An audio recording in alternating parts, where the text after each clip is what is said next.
Oi, aqui é a professora Selimara, no Feed Rato de Anato. Fica com a gente, se inscreve no canal, dá o seu joinha, não perde essa não que tá muito legal. Roda a vinheta.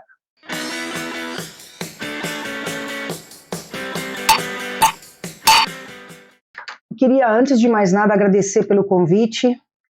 A ideia central do que a gente vai apresentar aqui hoje é mais aquele caminho das pedras, né? Tipo o pulo do gato para você entender algumas coisas que são muito importantes. Então, nós dividimos essa nossa apresentação em 4 pontos, 4 momentos muito básicos, muito marcantes. Primeiro, estudar a concepção geral do corpo humano e a questão da histologia, ou seja, os tecidos, a importância dos tecidos para a anatomia e também para a anatomia funcional, que vai derivar a anatomia clínica. No segundo momento, a gente fala como é o estudo da anatomia.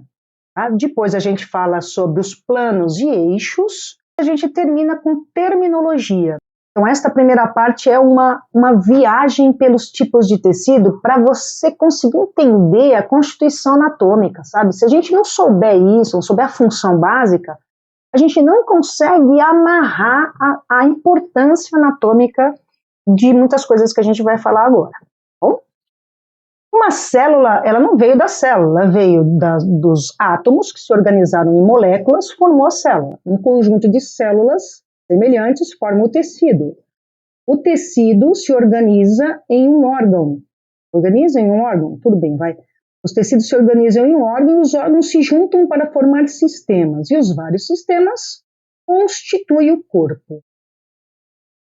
Olha só, o corpo ele é formado por vários sistemas. O organismo depende de vários sistemas.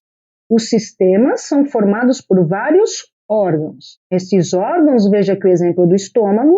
O estômago tem várias camadas, tem tecidos diferentes nessas camadas, então vários tecidos se juntam para formar esse órgão.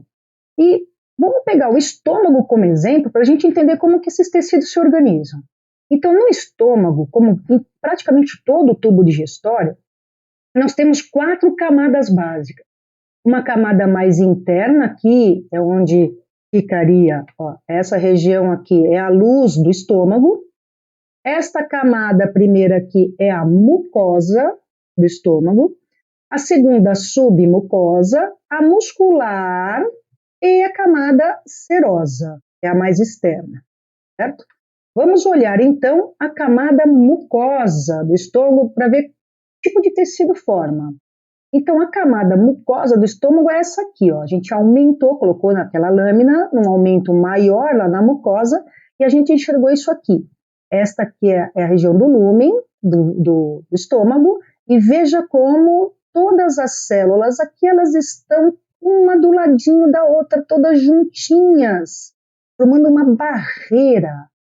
Né? E quando forma essa barreira, a gente fala que chama-se epitélio. Né?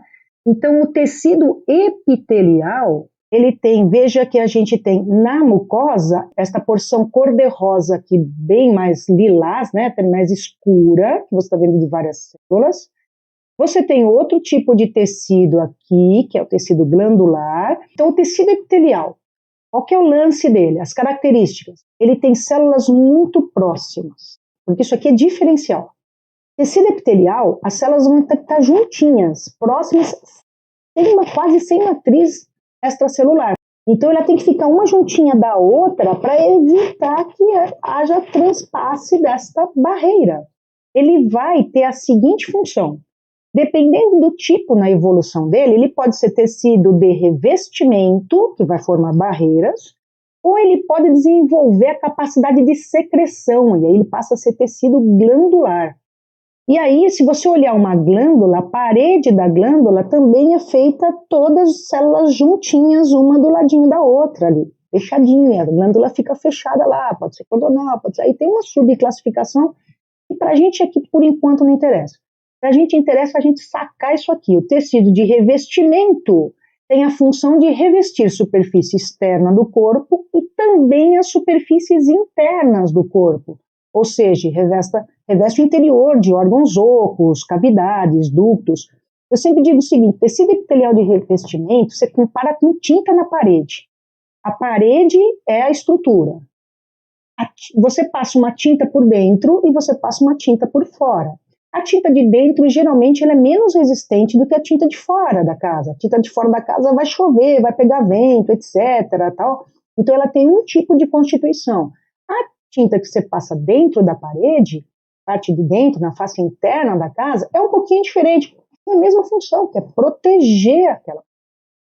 Né? Seria essa a função do tecido de revestimento. Já o tecido glandular, quando ele se organiza numa glândula com uma capacidade de secreção muito importante, não que o tecido epitelial não tenha capacidade de secreção, tem, mas às vezes ele se multiplica muito e fica com uma capacidade muito grande. Essa é a principal função daquele grupo de células, daquele tecido. A gente chama de tecido glandular. Ele vai produzir secreção e formar as glândulas. Tá? Então, seguinte, é um hormônio? É um suco gástrico? Tem liberação de alguma substância em volume? É tecido epitelial que vai produzir. Você vai procurar lá no epitélio. Você não vai ter que ficar procurando em outras lá na região do músculo. Vai no epitélio. Vai procurar tecido epitelial agrupado, né, em glândulas. A primeira sacada para a gente ser muito safo aí na histologia. Tendo visto, então, o tecido epitelial, a gente vai tentar olhar o tecido submucoso. O tecido submucoso do estômago, ele é composto por a camada submucosa é composta por vários tecidos. Eu vou pegar um de exemplo. Nós temos 4 tecidos básicos e eu quero falar um pouquinho de cada um hoje, bem rápido. Então, a gente vai falar da submucosa. Tá? A camada submucosa, eu vou pegar como exemplo de tecido nervoso, porque tem um plexo ali chamado plexo submucoso. E é um plexo nervoso. Então, o tecido nervoso, ele é caracteristicamente este aqui, a gente vê um neurônio, olha lá os prolongamentos, aqui o axônio, os prolongamentos e várias outras células. Então, a gente vê aqui o neurônio e essas outras aqui são vasos sanguíneos, que é muito irrigado, e a gente tem também outras células, aqui em azulzinhos, tá vendo? Que são as células da glia, células gliais. Qual é a característica do tecido nervoso? Primeiro, são células com prolongamentos, formando redes, certo? E tem muito pouca matriz extracelular. As próprias células vão formando essa rede intrincada e os neurônios vão se prendendo e se alimentando nesta rede de vasos de células gliais, para que o neurônio, que é a principal célula do sistema nervoso, principal no que tange a função do sistema nervoso, possa trabalhar. Se tivermos poucas células gliais, o neurônio não resiste, não sobrevive, então não vai realizar sua função. Então as células gliais são tão importantes quanto o neurônio. Mas a gente olha sempre para o cara que aparece, a gente sempre olha para o vocalista da banda, né? Os outros músicos eles têm menor destaque. O neurônio aqui é o vocalista da história. Então, os neurônios e as células da glia têm a seguinte função. O neurônio tem a função de geração, integração e transmissão de estímulos elétricos. Também produz secreção dos neurotransmissores, mas o grande lance do neurônio é a percepção, a integração, o raciocínio, o controle das ações, controle motor. E as células gliais? Vão dar suporte, nutrição, isolamento dos neurônios, vão fazer fagocitose, vão trazer reparação do tecido, ou seja, elas vão dar todo o fundo, toda a base para que o neurônio possa trabalhar. Sacou, então? A camada muscular, ela tem o tecido muscular.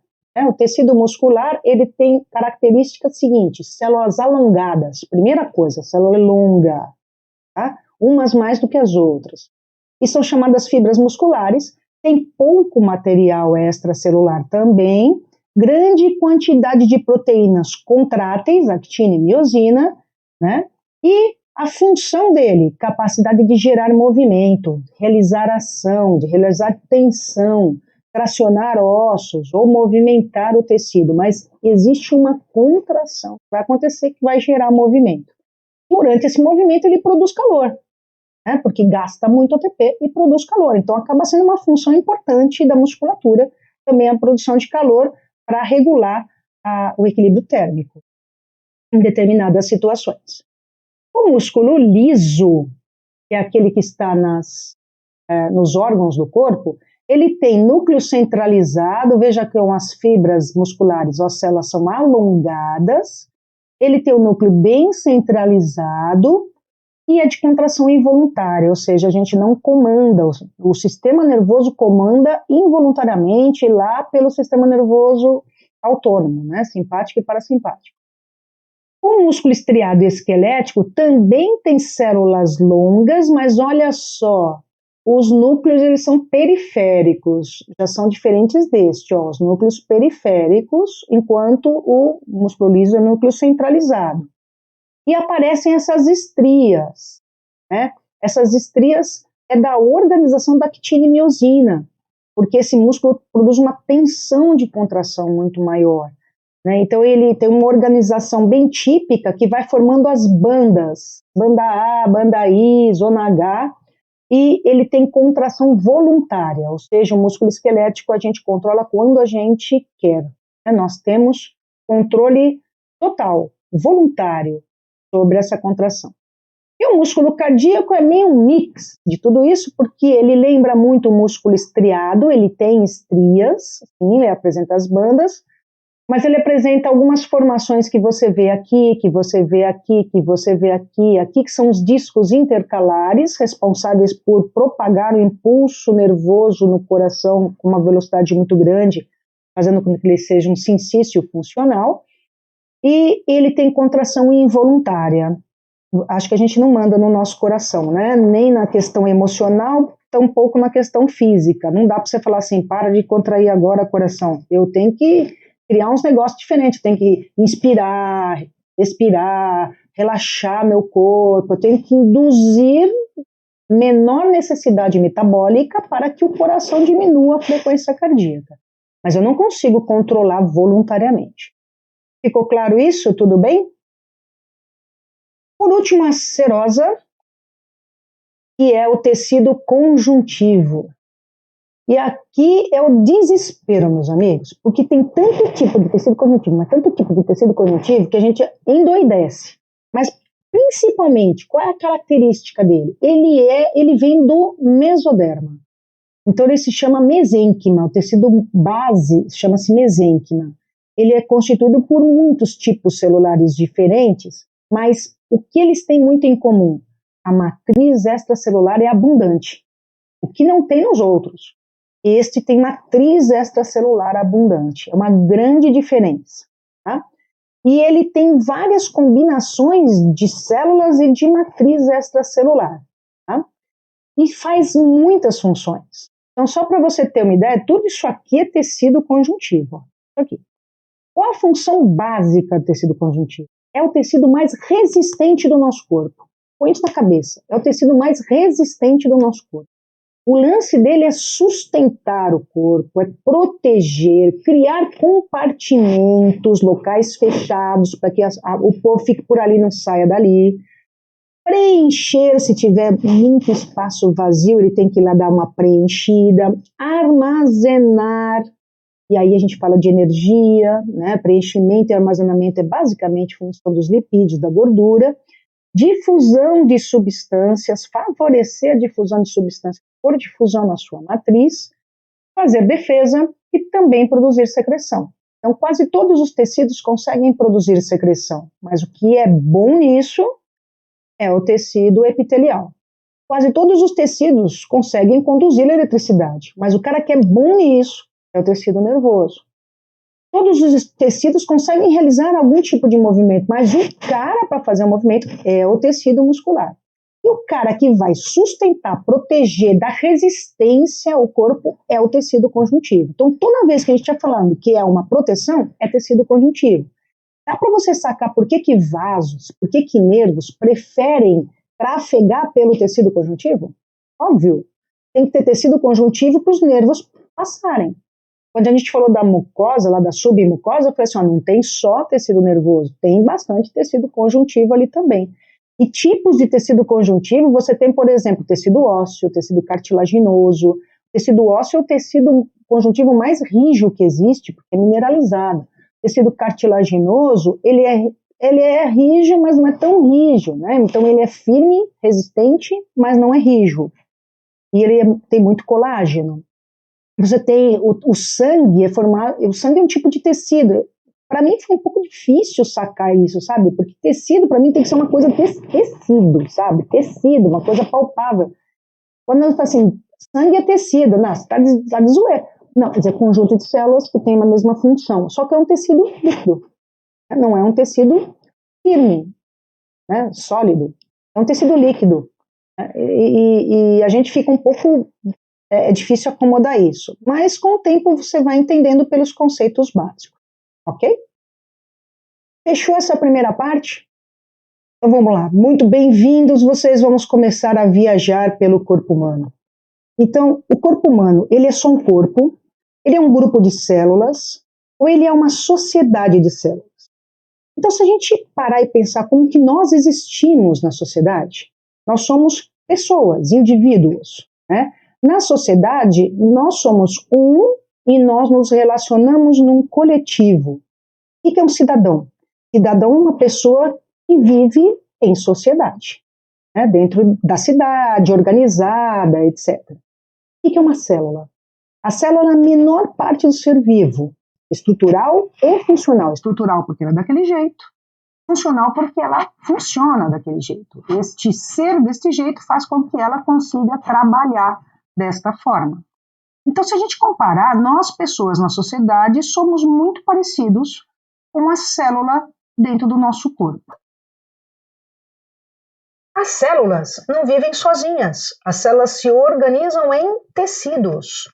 Tecidos são grupos de células que têm alguma afinidade, tipo Big Brother, assim, né? Elas têm alguma coisa especial, algo que é uma semelhança entre elas, e elas se juntam para realizar uma determinada função. O que é uma família?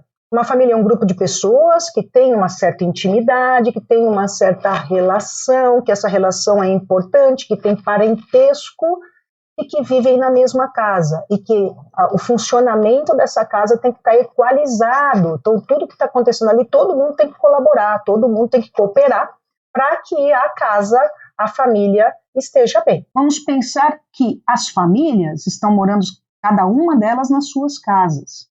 Estas casas, um grupo dessas residências, dessas famílias, forma um bairro, né? Então, um bairro é um grupo de famílias que tem residência ali e que é uma unidade dentro da cidade. Ela tem a sua importância, as suas necessidades, né? E ela tem uma função para a cidade também. Ela pode ser um bairro residencial, pode ser um bairro industrial, pode ser um bairro comercial, e aí por aí vai. E o que é um órgão? Um órgão é o bairro das células. As células estão organizadas em tecidos, os tecidos se juntam, se organizam, né? Vários tecidos se organizam para formar um órgão, que aí é um ser maior, é uma estrutura maior, mais bem elaborada, que realiza funções e que vai colaborar com o órgão, vai colaborar com os sistemas, que são conjuntos de órgãos. Então, vários órgãos com semelhanças e necessidades, eles se juntam e formam um sistema. Então, a gente tem sistema digestório, sistema cardiovascular. Você pode ver que os vários órgãos são diferentes entre si, mas eles realizam essa função. E o que é mais importante que talvez nós humanos não aprendemos ainda na nossa sociedade, mas o corpo ensina isso para a gente. Os órgãos trabalham nos sistemas. Se um órgão trabalhar mais devagar do que deveria, ele ferra todo o sistema. Todo o sistema vai ficar prejudicado. E quando um sistema fica prejudicado, o problema não está só nele. Todos os outros sistemas do organismo, ou seja, do corpo, estarão prejudicados.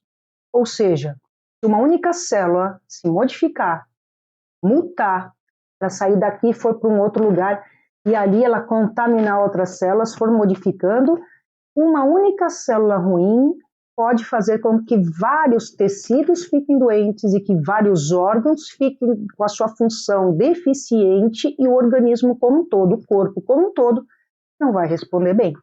Para que o corpo funcione, todo mundo tem que estar fazendo a sua função. Todos os órgãos têm que estar realizando as suas funções. As células têm que estar organizadas em tecidos. Os tecidos têm que estar cumprindo sua função no órgão. Senão, vai dá errado. Gostou da aula? Então não se esqueça de se inscrever no nosso canal, ativar a sineta para receber as novidades, dar o link, ajuda a gente a aumentar o número de pessoas aí, ok? Feed Rato de Anato, transformando ratinhos em gênios.